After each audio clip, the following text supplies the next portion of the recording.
In the summer of 1960, what started as a carefree camping trip turned into one of Finland's darkest and most haunting mysteries.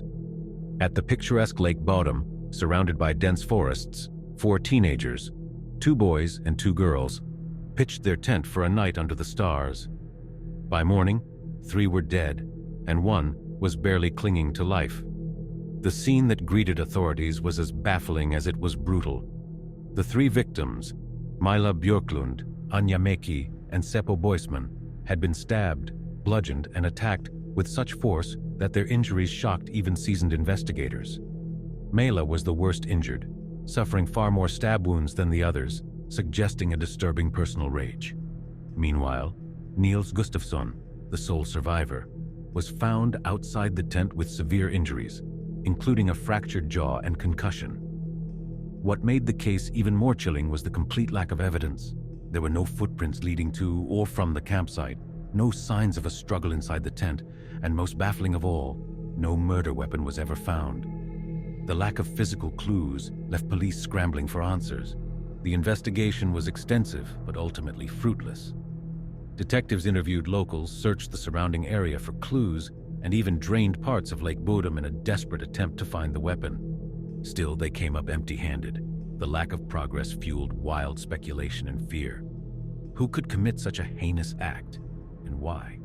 Theories began to take hold in the public imagination. Some believed the killer was an escaped mental patient from a nearby asylum, roaming the forests in a deranged state. Others pointed fingers at a local man known for his threatening and erratic behavior, who reportedly confessed to the crime while drunk, but his alibi checked out. Even conspiracy theories emerged, with some speculating the murders were part of a ritual killing or the work of an unidentified serial killer. The case grew cold, but the mystery never faded. Decades later, advancements in forensic science offered new hope. Blood evidence collected at the scene was re-examined, and in a shocking twist, police arrested Niels Gustafsson, the sole survivor. Investigators claimed that an argument had broken out among the teens, escalating into violence. They theorized that Niels, in a drunken rage, had turned on his friends, killing them before inflicting injuries on himself to stage the scene. At Niels' trial in 2005, the case against him unraveled. His defense argued there was no conclusive proof tying him to the murders, pointing out inconsistencies in the forensic evidence and testimony. Witnesses who had seen the group before the murders described no signs of tension or conflict.